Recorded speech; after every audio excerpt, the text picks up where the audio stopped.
If you take your credit card and you go shopping and you run up a large credit card debt, you're running a trade deficit with all those shops. Now, it would be pretty strange if you then blamed all the shop owners for having sold you all those things. You're ripping me off, you're ripping me off, you're ripping me off, I'm running a trade deficit. That is the level of understanding of the President of the United States. The trade deficit does not represent at all trade policies. It represents spending relative to production or earnings. We call that an identity. I teach it in the second day of my course in international monetary economics. Trump never made it to the second day. So he says, you're running a trade deficit. Look, they're all cheating me. But all that's happening is the United States is outspending its national income. And you can look at the national income chart. You can add up consumption and investment and government spending, and you could subtract off gross national product, and lo and behold, what will that equal? Not approximately, exactly. That will equal the current account deficit, which is the comprehensive measure of how much you spend on goods and services versus how much you sell in goods and services. So the United States runs a current account deficit because it spends more than it produces. Why does it do that? We have a big credit card in the United States. It's called the national government. The US government spends about $2 trillion a year more than it takes in revenues.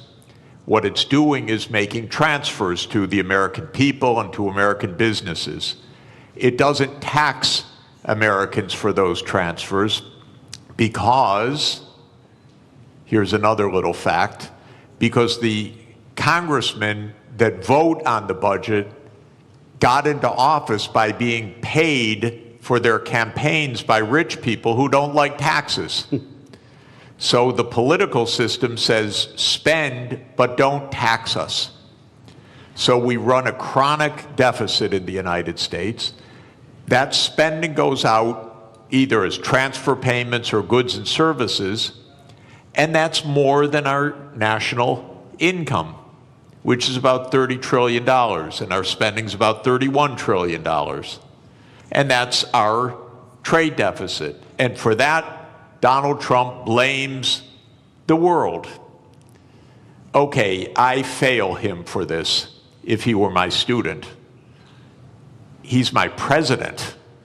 It's a little weirder because when he did this, in 2 days, the world lost $10 trillion of market capitalization. By the way, where did it go? Did it get transferred from here to here? No, it got destroyed.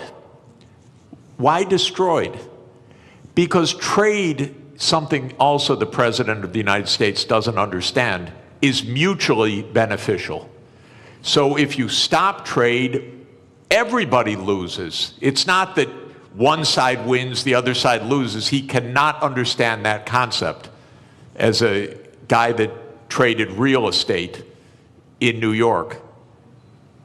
So his idea is somebody had to win, somebody had to lose. But what happened when he made this announcement was $10 trillion was wiped out worldwide. It's not that the US went up and they went down. No, everybody went down. Because the whole world system is based on a division of labor, and he's breaking that division of labor into pieces. So then people said, this doesn't make sense. Even the very rich people that gave him the money for him to get into office started saying this doesn't make sense. The hedge fund managers who were his big campaign contributors. Elon Musk, who paid for his election, became prime minister. He said this doesn't make sense. And then the markets said this doesn't make sense. Not only $10 trillion, but as the finance minister said, interest rates started to rise because people began to dump U.S. Treasury debt. The safest thing in the world, apparently. So, interesting what happened. It's not quite true that he reversed things. First, he left on this 10% tariff, except for one country, for China, 145% where he on some raised products. the tariff rates. That's because the United States has a deep, neurotic attachment to China. The U.S. political system hates China. Why? Because China's big and successful. And so that the U.S. hates. It's a rival, it's a competitor, and so this is the one thing he left on. Now, he's going to mess up everything with this too, because in a trade war between the U.S. and China, China wins. China does not depend on the U.S. market very much. It's about 12% of China's exports. China will do just fine. It's just dumb policy. There's no more, sorry to say it, there's just no more explanation to this than that.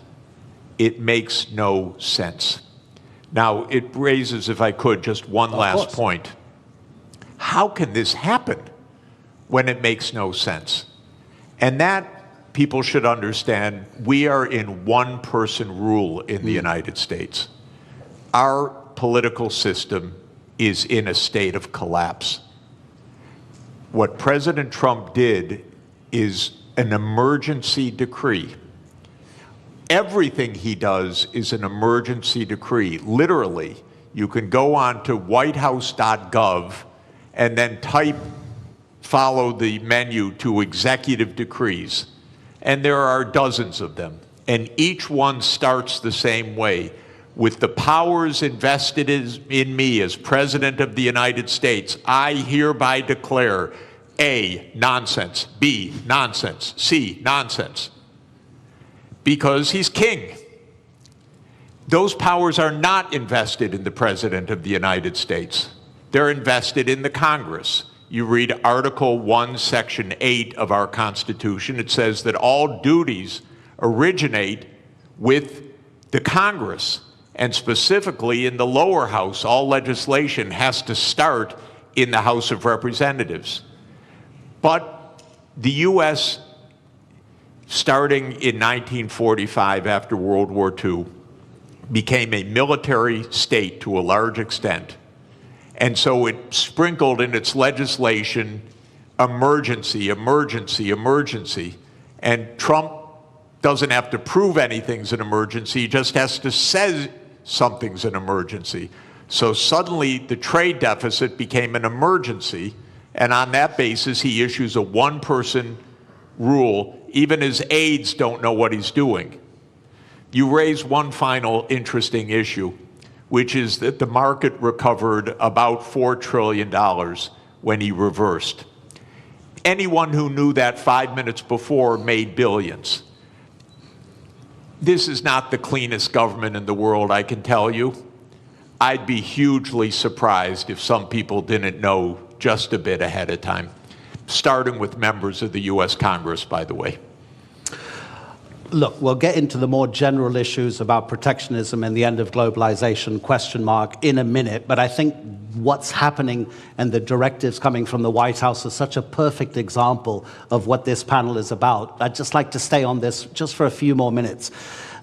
Minister, is protectionism always a short-term aim And does it always come at the expense of the longer-term gain? Donald Trump hasn't said it in public, but apparently in private, during his first term, he was asked about the problem of the US national debt. And his answer was, I don't care because I'll be dead by the time it's a problem. And apparently that's also his approach to the climate crisis. So is this protectionism coming from the White House a short-term fix which is going to hurt America in the longer term in terms of how it grows? It's not a fix. It's apparently a quick fix, but it's fundamentally flawed, as Professor has very clearly stated. Look, protectionism is nothing new. If you look at post-global financial crisis, the number of annual trade restrictions have gone up dramatically. In fact, like last year, there were over 3,200 trade restrictions. That is almost 11 times higher than what it was pre-global financial crisis. So this has been a trend, but what we have seen over the past week or two is clearly a new level. This goes beyond some protectionist measures, trade restrictions.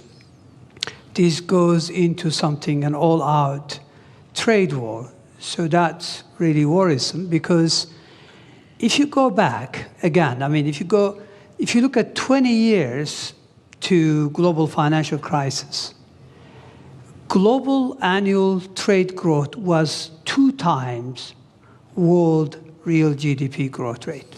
So in a way, trade was the engine of growth. Mm-hmm. Now that engine has been slow. So if you look at post-global financial crisis, global trade growth barely kept up with real GDP, global GDP growth. So that's no longer really one of the kind of like a strong engine. But I think the way things are now, if current state of affairs is sustained, we may end up actually protectionism dragging global growth. It is not only growth, it's really, there are many, additional fallouts from this type of policies. Absolutely, yeah. Yeah. So the answer to your question, this is not a fix. This is a fundamentally flawed, policy perspective. Obviously, countries have choice. They always have a choice. But we would rather, see world moving back to rule-based, multilateral framework, where everyone benefits. I think I agree with Professor. Over 1 billion people since 1990s have been lifted out of poverty, predominantly in Asia. I'm talking about absolute poverty here. And that's largely thanks to, trade and growth associated with that trade. So it is worrisome that we are now experimenting policies that may actually reverse some of these gains, which I think were very important. 1 billion people out of absolute poverty cannot be underestimated. It's quite significant. Now, admittedly, trade do cause geographic dislocations, but the solution is not protectionism.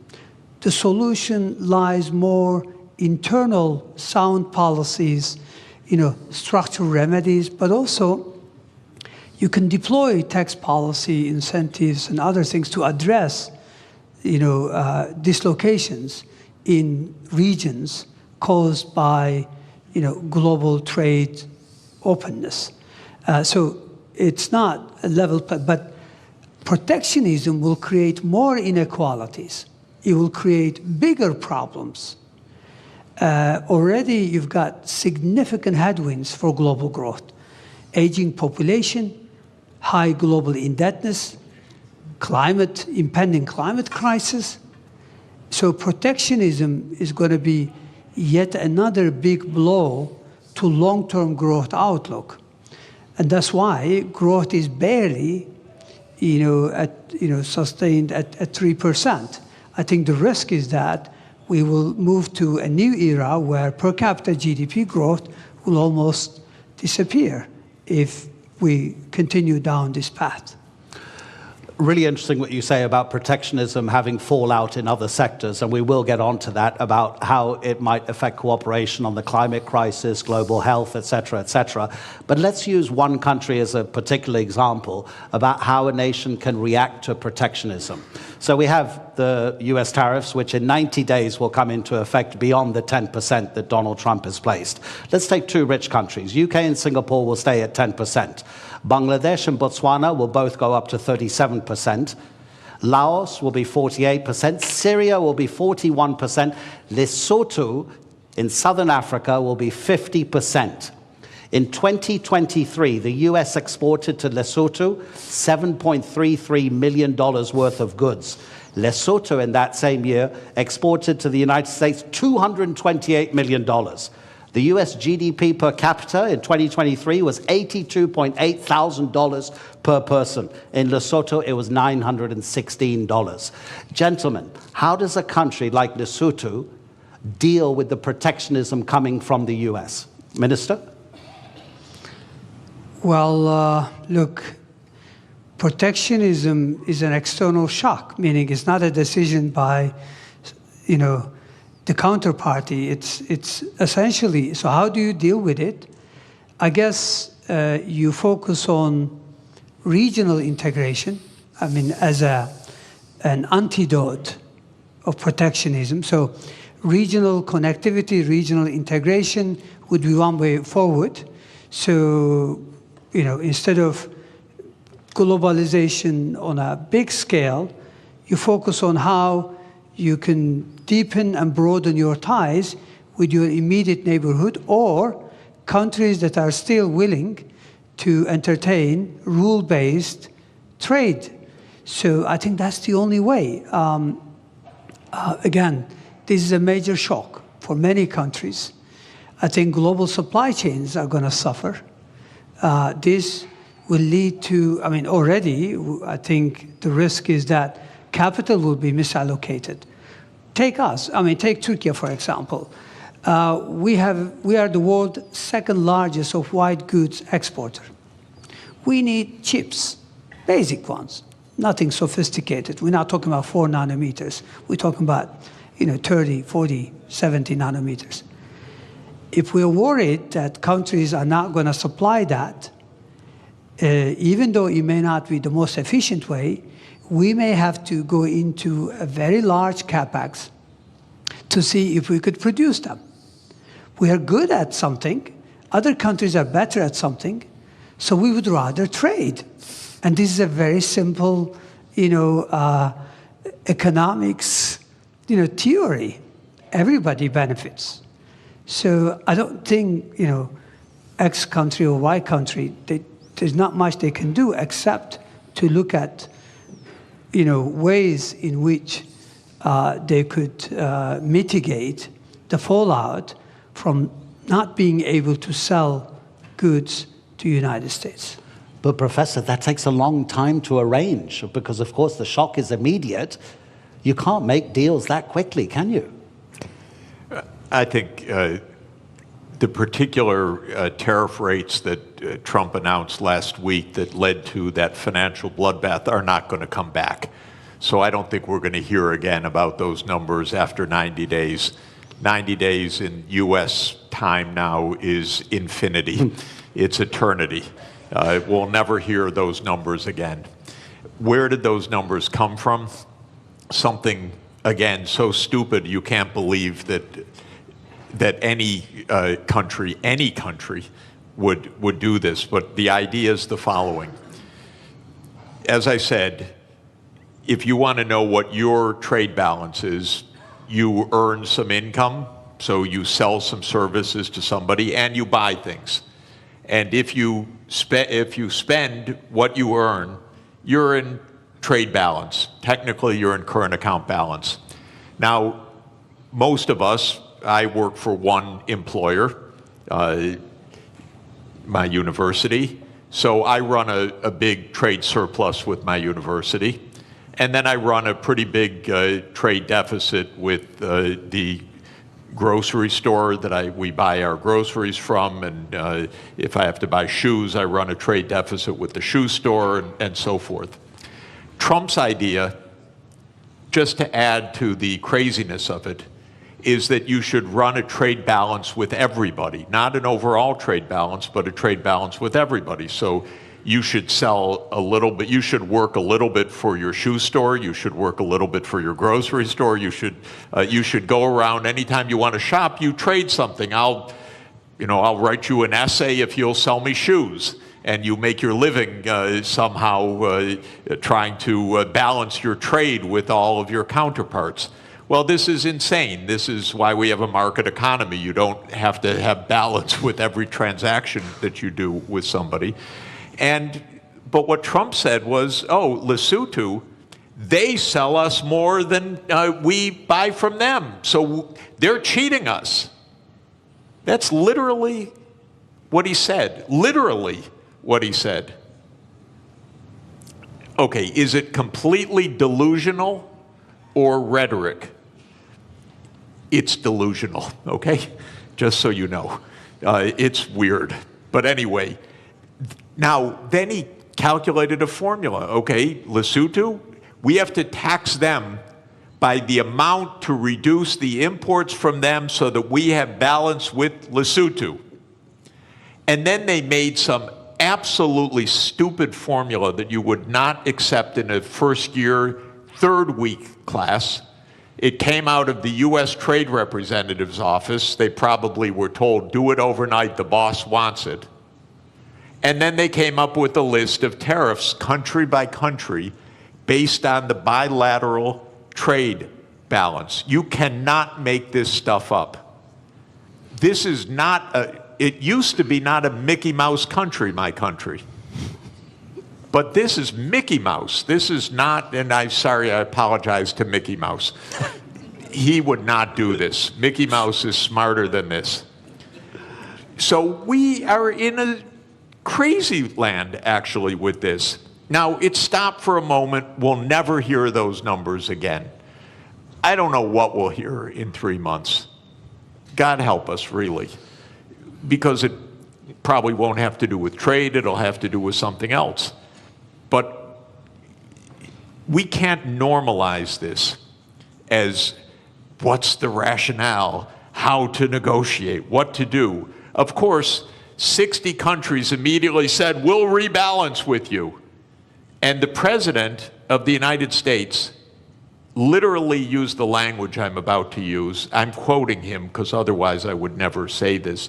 He said, 60 countries are coming to kiss my ass. He said that in a public speech, the President of the United States. So this is, I'm sorry, I apologize. No, but it's presidential language. Yeah. Okay? I'm only speaking at high political terms. So we cannot normalize this. We have to say no. We didn't spend 100 years on 200 years, 207 years since David Ricardo put forward the idea of comparative advantage, okay? And we have been building the trade system since the ruins of World War II for 80 years. And we have been building the World Trade Organization, which the U.S. led the creation of, I think it's fair to say, for 31 years. This should not be normalized to try to figure out what is the theory of this. And it's a more fundamental point, ladies and gentlemen. The United States is a rogue nation right now on many things, not just on trade, but on making Gaza into the U.S. Riviera, on whatever it wants to say. It's a little bit of a rogue nation. For the world to hold together, the rest of the world has to say, we're not going down crazy lane. We're going to be responsible. We're going to go to the UN. We're going to go to the World Trade Organization. We're not going to get into this downward spiral. Because if we normalize craziness, there is no way out. You mentioned Mickey Mouse, but there's a kind of a theme here from Bloomberg, the news agency. These are its headlines in the morning and the afternoon of Tuesday, Wednesday, and Thursday. Tuesday morning, this is madness. In the afternoon, a clown show. On Wednesday, stocks keep falling. In the afternoon, could have been worse. Thursday morning, assessing the damage. Thursday afternoon, Trump blinks. Minister, and by the way, if I yeah. may, because it's interesting, because I'm living in this crazy world, the Secretary of Treasury, then, with all deference to a person who has a very hard job, he says, this was planned all along when Trump dropped this.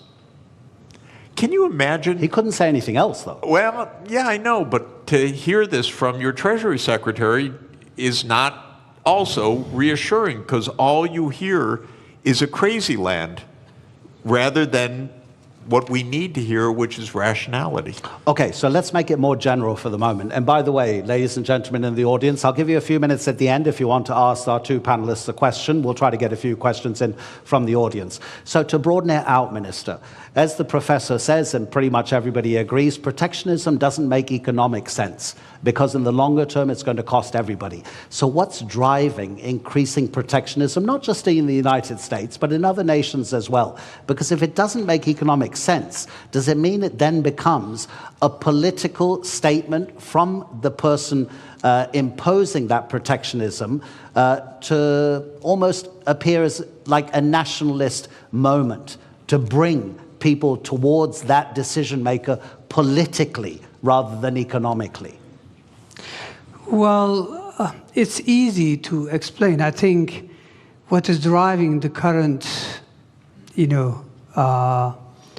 what seems like a fundamentally flawed policies is, first of all, let's set the scene. I mean, there's a geostrategic competition between China and the United States.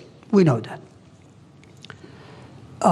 China has what it takes to become a superpower because it has human capital, it has state-of-the-art infrastructure, and now it's catching up in technology. The United States considers itself as the hegemon power. So we know from history there's always been tensions between existing superpowers and emerging ones. It doesn't have to end this way, meaning in a trade war or any other wars, but it does in the past. I mean, history tells us that we more frequently see tensions rather than cooperation. So what lies behind this? Very simple. Go back to 20 years ago, roughly speaking. China accounts for about 8% of global manufacturing. Today, China accounts for more than 30% of global manufacturing. Who lost ground? United States, European Union, and Japan. United States clearly also sees this. Again, go back to 20 years ago and just visualize a world map. Which country commands as the main trading partner of the rest of the world? Maps are all over the place. Clearly, it was the United States 20 years ago. Today, it's China. Now, normally, the way you would respond, the way I would respond, is that, look, we need sound policies, structural reforms to regain ground. Instead, it looks like this rivalry, combined with lack of, obviously, clear understanding, is that it leads you to go after quick fixes. And quick fixes, which is also to do with populism, nationalism, is to blame others and is to present it in a simple fashion. The reality is you have to be more competitive. You have to invest in upskilling, reskilling your population. You have to invest in your infrastructure. And you have to, there's a long list of homework. But those are politically difficult to deliver. They take time, and they're difficult. So structural policy has been lacking in most countries. And when you can't deliver structural transformation, then you rely on monetary policy to fix things. Monetary policy in many parts of the developed world have been doing the heavy lifting over the last couple of decades in the face of difficulties. So my point here is that I think we know what drives it is losing ground. But how do you regain ground? Again, the sophisticated way would be to do the right thing and deliver on reforms. The easy way would be to blame everyone else and come up with high tariffs as a fix. Let's see. Okay, so protectionism is also not helping your friends to concentrate more on yourself rather than the outside world. We know that the drastic cuts to USAID, the Agency for International Development, has already or is going to cost lives. Myanmar's recent earthquake, the Americans have been for decades maybe the most important first responder, sending hundreds of rescue workers. They sent 3 administrators. They didn't send a single rescue worker. They laid off recently some people working for the federal government on the US nuclear program. They realized very quickly within a couple of days that it was actually a national security issue, so they were told to come back to their office. The office said, sorry, they've been excluded from their federal emails, so we can't get in touch with them. So they couldn't re-employ them. Professor Sachs, when you were president of the Earth Institute at Columbia University, it focuses, I've got to read this from the notes, it focuses on sustainable development, this institute at Columbia, including research in climate change, geology, global health, economics, management, agriculture, ecosystems, urbanization, energy, water, everything that we need to live. So how does protectionism affect these kinds of relationships between one country and another country? Yeah, It's actually I want to answer deglobalization. that by continuing on with the brilliant explanation that the minister just gave about the hard stuff and the easy stuff. Yeah. So just to say, in American politics, the swing states in the presidential elections in the last 3 elections in particular have been the Midwestern states. So those are states like Michigan, Indiana, Illinois, Ohio, Pennsylvania, Wisconsin, Minnesota. These are states that can go either way. And those states did suffer a decline of employment in manufacturing, not only or even mainly because of trade, but also heavily because of automation over the last 40 years. I come from Detroit, which is Motor City, used to be, and I used to go when young on school field trips to see the assembly lines, and there were actually workers on the assembly line. But now if you go to an automotive plant, it's all robots, very, very few people inside. That's not because the jobs went overseas. In that case, that's because the assembly line itself became an automated phenomenon. So Trump is giving an answer to those swing states. It's China's fault. It's Mexico's fault. It's Lesotho's fault. What the minister said is really important, that when he said that trade benefits the economy, but it could hurt some sectors. And what you do is not stop the trade, but you make sure that you pull everyone along, maybe in a regional policy, or maybe in job reskilling, or maybe in some other kind of public investment or education policy. Here's where the U.S. really failed over the last 40 years. We let the inequalities widen and widen, partly because of automation, partly because jobs did go overseas, but for the right reason. They had comparative advantage in those jobs. Skilled people got better and better salaries. Lower skilled people had their living standards fall. The gap widened. By the way, not just the income gap, the life expectancy became 10 years or more. So many of our epidemics, so many of our social problems relate to this widening inequality. The United States political system didn't address it at all for 40 years. And that comes to what I mentioned, the corruption of the political system. When candidates of both political parties are paid by rich donors for their reelection campaigns, and both parties then become the agents of tax cuts and no really addressing the social conditions, you end up with a Donald Trump coming in and selling a pseudo explanation, it's all China, and selling a pseudo remedy, a trade war.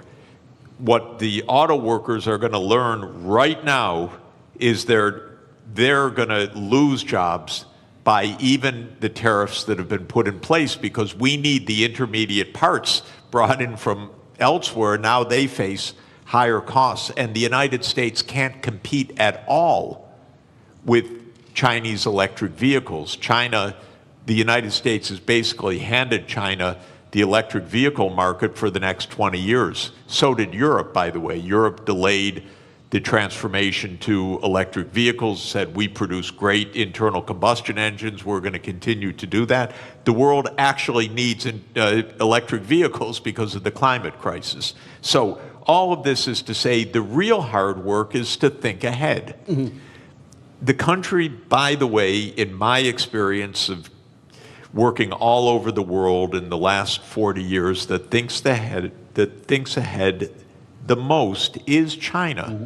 China's success is not random. China's success actually is a lot of forward-looking planning. In 2014, China issued a document called Made in China 2025. And it wasn't a protectionist policy, it was, we need to invest in the technology so we can be at the forefront. I think in 8 of the 10 sectors that were identified there, China succeeded in reaching the forefront. In 2017, China made a plan for artificial intelligence. This is already 8 years ago. DeepSeek didn't just come out of nowhere, it came out of a long-term strategy. So this is hard work that actually pays off. This is what every government should do. This is what every country should do, is look ahead. Now, you mentioned very interesting idea. We got a president who doesn't understand and maybe doesn't care about the future in the same way. But just to say, the biggest issue on the planet should be the climate crisis, not all the things we're endlessly talking about. And every part of the world is going to suffer terribly by what has been built in terrible, very dangerous climate change. It's out of the headlines. But, you know, I had a very difficult job. I was the director of an institute with 300 climate scientists for 14 years, some of the world's leading climate scientists. The reason it was a hard job is that every week they came up and told me, it's worse than we thought. They would give me endlessly grim news. And the lead climate scientist at Columbia University is a man named James Hansen, who I regard as the world's leading climate scientist. And he produced a study in January that said it's much worse than we have thought. The world's temperature has gone up by 0.3 degrees Celsius in 3 years. We have had 21 months of the last 22 above 1.5 degrees. That's the new baseline, by the way. That's not because of an El Nino effect. That's the new baseline. We already blew the limit that we set 10 years ago in Paris that we said we would not exceed. We're already above it. And what Hansen says is we're rising at an accelerating rate. Now the average rate is probably between 0.3 and 0.4 degrees Celsius per decade now on average. So we'll be at 2 degrees excess.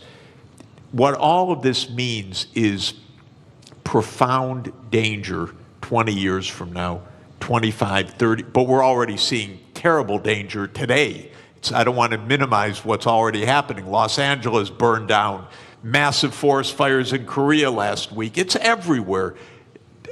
My wife and I are nonstop traveling. Every single place we go is some kind of climate crisis, literally.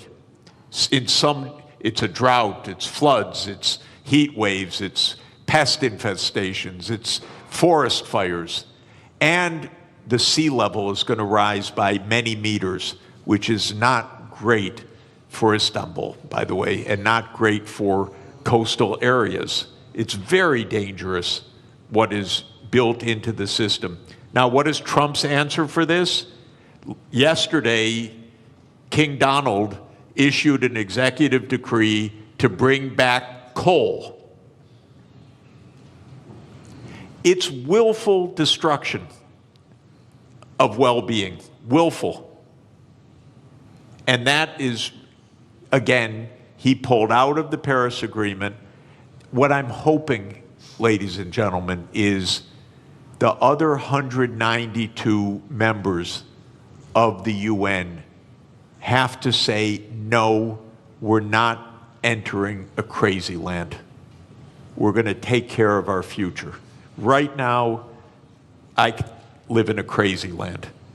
But the rest of the world has to avoid the crazy land, has to avoid normalizing this.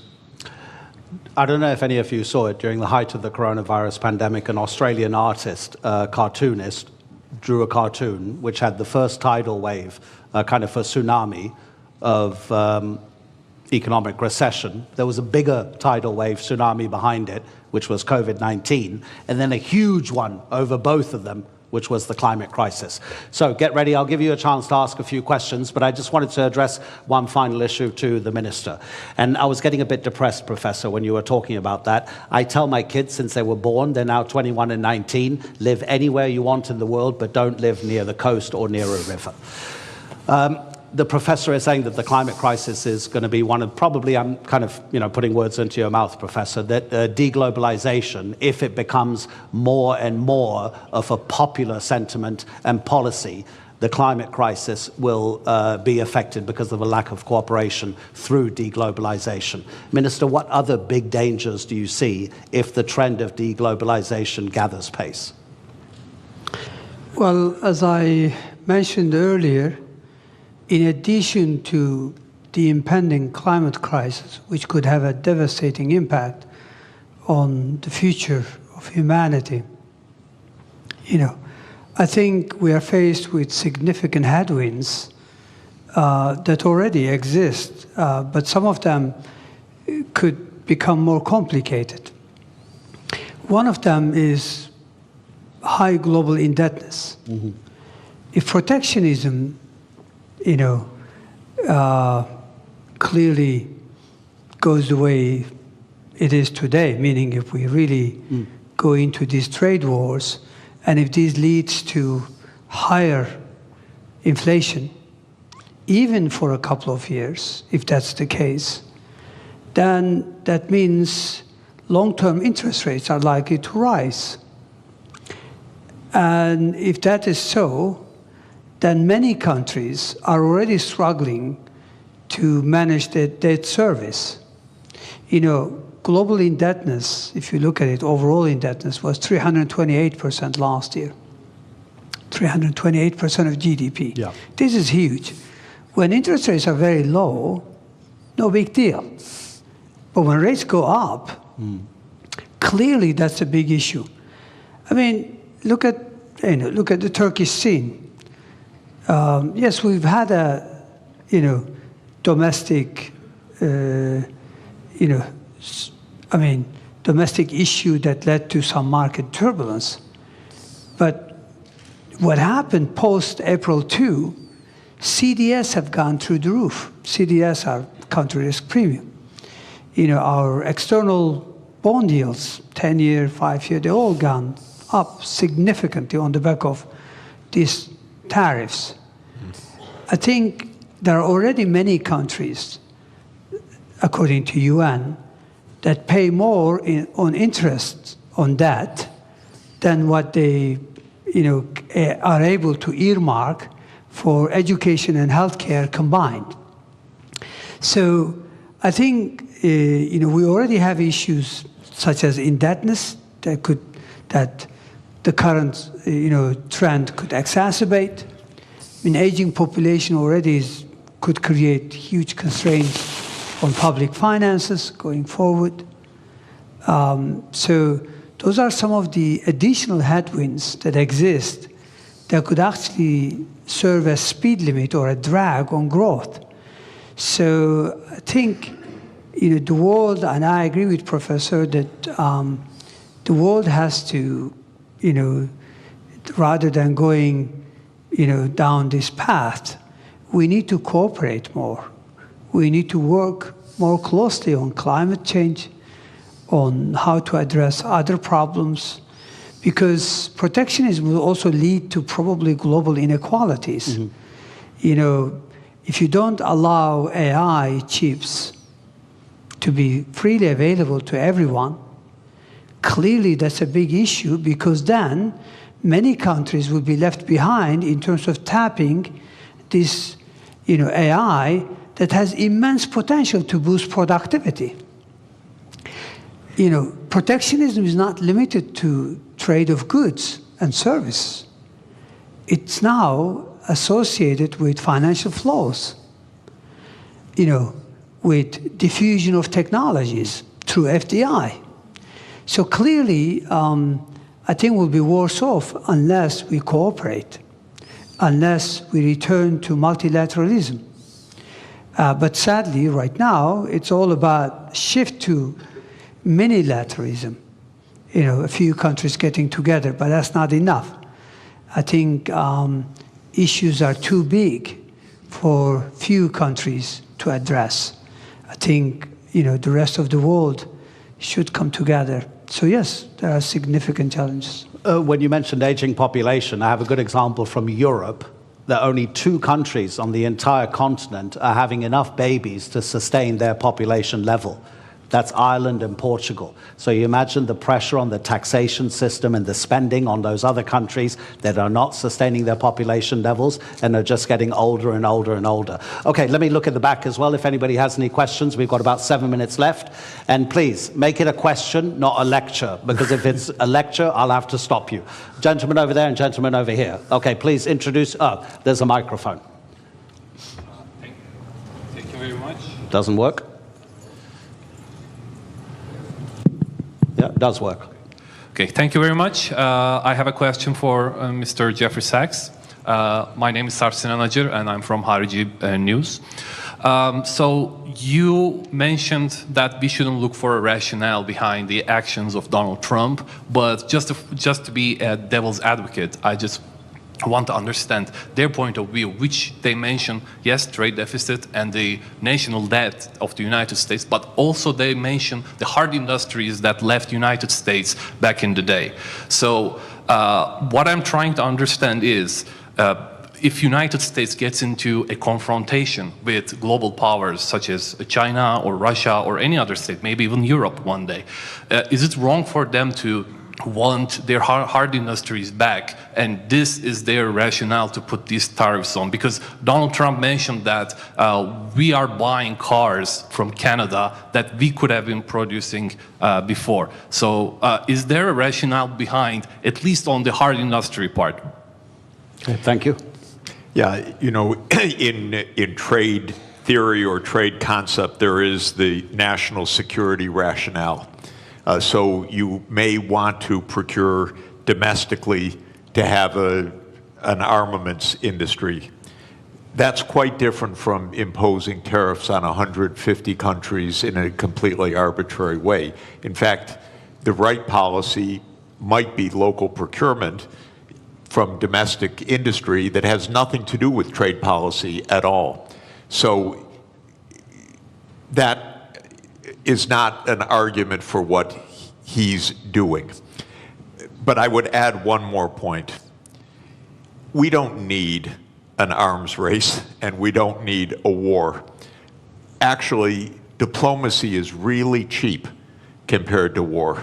That's why we're at the Antalya Diplomacy Forum, not the Antalya Military Forum. So if Trump really wanted to save some money, we have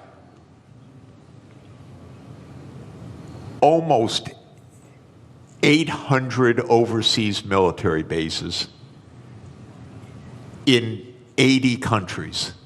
This is crazy. So if he wanted to save money and close the budget deficit, I would close hundreds and hundreds of military bases and leave all these countries at peace, because wherever there's an American military base, there's a big headache, believe me.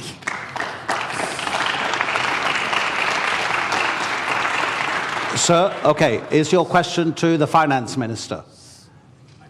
Is your question to the finance minister or to the professor? Because I want to even things up. I would come back to you if it was for the professor, but if you, okay, let's address it to the finance minister.